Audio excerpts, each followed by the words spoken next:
Hello అండి అందరికీ, నా పేరు చందన. సో ఈరోజు మన మినీ బ్లాగ్ వచ్చేసి easy and tasty chicken curry ఎలా చేయాలో చూసేద్దాం, వచ్చేయండి. సో మేము వచ్చేసి కేజీ చికెన్ తీసుకున్నాను. దాన్ని బట్టించి నేను ఇంగ్రీడియంట్స్ చెప్తున్నా. ఫస్ట్ ఒక హాఫ్ నిమ్మకాయ చెక్క తీసుకోవాలి. దాని తర్వాత కొంచెం పసుపు, అలాగే 1 టేబుల్ స్పూన్ అల్లం, 2 టేబుల్ స్పూన్ ఉప్పు, 3 టేబుల్ స్పూన్ ఆఫ్ కారం వేసుకోవాలి. అలాగే మసాలా వేసుకోవాలి. మీ దగ్గర చికెన్ మసాలా ఉంటే చికెన్ మసాలా వేసుకోవచ్చు, లేదా ఇంట్లో మీరు హోమ్ మేడ్ చేసుకుందైనా చేసుకోవచ్చు, అది మీ ఇష్టం. నువ్వు వేసిన మసాలా కావాలి అంటే కామెంట్ చేయండి, నేను అప్లోడ్ చేస్తాను. కొంచెంగా ఆయిల్ వేసుకొని బాగా మిక్స్ చేసుకోవాలి.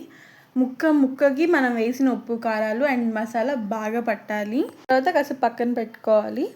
తర్వాత గిన్నె తీసుకొని గిన్నెలో కొంచెం ఆయిల్ వేసి కొన్ని యాలకులు, మిరియాలు, అలాగే పచ్చిమిర్చి, ఆనియన్స్ వేసి బాగా గోలివ్వాలి. దాంతోపాటు ఒక బగారాకు వేసుకోండి, అది లేకపోతే లేదు, మీ ఇష్టం. అందులోనే కొంచెంగా అల్లం వేసుకోవాలి, కొంచెం వేసుకోండి, ఎందుకంటే మనం చికెన్ సేపు కలిపి పెట్టుకున్నాం కదా, అందులో వేసుకున్నాము.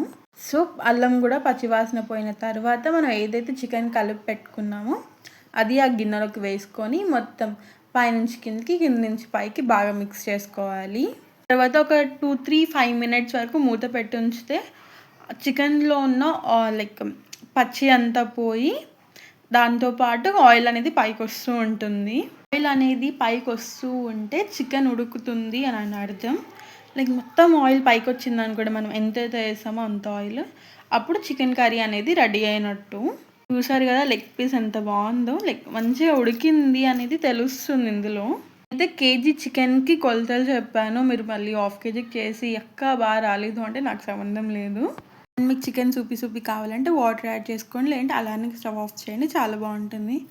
అంతేనండి, మన ఎంతో easy and tasty chicken curry ready అయిపోయింది.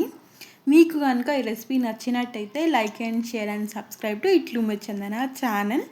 అలాగే కామెంట్ చేయడం మాత్రం అస్సలు మర్చిపోకండి ఇంకొన్ని రెసిపీస్ కోసం.